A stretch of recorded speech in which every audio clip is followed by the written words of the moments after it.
ನಾಳೆ ನೂತನ ಸಿಎಂ ಆಗಿ ಡಿಕೆ ಶಿವಕುಮಾರ್ ಪದಗ್ರಹಣ ಮಾಡ್ತಾ ಇದ್ದಾರೆ. ಆ ಪದಗ್ರಹಣಕ್ಕೆ ಗಣ್ಯರು ಅತಿಗಣ್ಯರಿಗೆ ಪ್ರತ್ಯೇಕ ಪಾಸ್ ವ್ಯವಸ್ಥೆ. ಲೋಕಭವನದಲ್ಲಿ ಕಾರ್ಯಕ್ರಮ ಆಯೋಜನೆಯಾಗಿದೆ.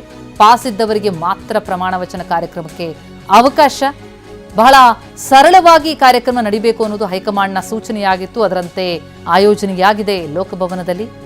ಆದರೆ ಯಾರ್ಯಾರಿಗೆ ಅವಕಾಶ? ಗಣ್ಯರು ಅತಿಗಣ್ಯರಿಗೆ ಪ್ರತ್ಯೇಕ ಪಾಸ್ ವ್ಯವಸ್ಥೆ ಇದೆ. ಪಾಸ್ ಇದ್ದವರಿಗೆ ಮಾತ್ರ ಪ್ರಮಾಣ ವಚನ ಕಾರ್ಯಕ್ರಮಕ್ಕೆ ಅವಕಾಶವನ್ನು ನೀಡಲಾಗ್ತಾ ಇದೆ. ಈಗಲೇ ಸಿದ್ಧತೆಗಳಾಗ್ತಾ ಇದೆ. ನಾಳೆ ಸಂಜೆ 4:05 ನೂತನ ಮುಖ್ಯಮಂತ್ರಿಯಾಗಿ ಪ್ರಮಾಣ ವಚನವನ್ನು ಸ್ವೀಕರಿಸ್ತಾರೆ ಡಿಕೆ ಶಿವಕುಮಾರ್. ಅವರೊಟ್ಟಿಗೆ ಎಷ್ಟು ಜನ ಸಚಿವರುಗಳು ಪದಗ್ರಹಣ ಮಾಡ್ತಾರೆ, ಜೊತೆಗೆ ಹೇಗಿರುತ್ತೆ ಸಿದ್ಧತೆ ಅನ್ನೋದರ ಕುತೂಹಲ. ಒಟ್ಟಾರೆ ಪಾಸ್ ಇದ್ದವರಿಗೆ ಮಾತ್ರ ಈ ಕಾರ್ಯಕ್ರಮಕ್ಕೆ ಅವಕಾಶ ಇರುತ್ತೆ. ಗಣ್ಯರು ಅತಿಗಣ್ಯರಿಗೆ ಪ್ರತ್ಯೇಕ ಪಾಸ್ನ ವ್ಯವಸ್ಥೆಯನ್ನ ಮಾಡಲಾಗಿದೆ. ಯಾವುದೇ ಅತಿ ಅದ್ಧೂರಿತನ ಬೇಡ ಅನ್ನೋದು ಸೂಚನೆ. ಲೋಕಭವನದಲ್ಲೇನು ಈ ಪದಗ್ರಹಣ ಕಾರ್ಯಕ್ರಮ ನಡೆಯುತ್ತೆ, ಅಲ್ಲಿ ಗಣ್ಯರಿಗೆ, ಸ್ವಾಮೀಜಿಗಳಿಗೆ, ಸಿನಿತಾರೆಯರಿಗೆ ಅಂತ ಪ್ರತ್ಯೇಕ ಆಸನ ವ್ಯವಸ್ಥೆ.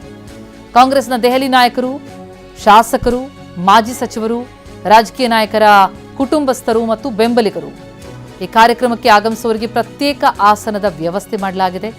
ಕಾರ್ಯಕ್ರಮಕ್ಕೆ ಬರೋರಿಗೆ 3 ರೀತಿಯಲ್ಲಿ ಪಾಸ್ ಕೊಡೋದಕ್ಕೆ ಸಿದ್ಧತೆಯಾಗಿದೆ. ಅತಿಗಣ್ಯರು, ಗಣ್ಯರು ಹಾಗೂ ಸಾಮಾನ್ಯರ ಪಾಸ್, ಈ ರೀತಿ 3 ರೀತಿಯ ಪಾಸ್ ಕೊಡುವಂತಹ ವ್ಯವಸ್ಥೆಯಾಗಿದೆ. ಈಗಾಗಲೇ ಭದ್ರತಾ ಪರಿಶೀಲನೆಗಳು ನಡೀತಾ ಇದೆ. ಕಾರ್ಯಕ್ರಮದ ಆಯೋಜನೆಯಾಗಿದೆ. ಪಾಸ್ ಇದ್ದವರಿಗೆ ಮಾತ್ರ, ಆಹ್ವಾನಿತರಿಗೆ ಮಾತ್ರ ಅಲ್ಲಿ ಅವಕಾಶ. ಜೊತೆಗೆ 3 ರೀತಿಯ ಪಾಸ್ ವ್ಯವಸ್ಥೆ. ಗಣ್ಯರಿಗೆ, ಸ್ವಾಮೀಜಿಗಳಿಗೆ, ಸಿನಿತಾರೆಯರಿಗೆ, ರಾಜಕೀಯ ಮುಖಂಡರುಗಳಿಗೆ, ಶಾಸಕರಿಗೆ, ರಾಜಕೀಯ ಕುಟುಂಬದ ಜನರಿಗೆ, ಅವರೆಲ್ಲರಿಗೂ ಕೂಡ ಸಪರೇಟ್ ವ್ಯವಸ್ಥೆಗಳಾಗಿದೆ. ಹಾಗೆ ಬೆಂಬಲಿಗರಿಗೂ ಕೂಡ ಅವಕಾಶಗಳಿರುತ್ತೆ. 3 ರೀತಿಯ ಪಾಸ್ ಕೊಡುವಂಥದ್ದಕ್ಕೆ ಸಿದ್ಧತೆಯಾಗಿದೆ. ಅತಿಗಣ್ಯರಿಗೆ, ಗಣ್ಯರಿಗೆ ಮತ್ತು ಸಾಮಾನ್ಯರ ಪಾಸ್, ಈ ರೀತಿಯ ವ್ಯವಸ್ಥೆ. ಸಕಲ ಸಿದ್ಧತೆಗಳಾಗ್ತಾ ಇರೋದನ್ನು ನೋಡ್ತಾ ಇದ್ದೀವಿ. ಡಾಗ್ ಸ್ಕ್ವಾಡ್ ಬಂದಿದೆ, ಭದ್ರತೆಯ ಪರಿಶೀಲನೆ ಆಗ್ತಾ ಇದೆ.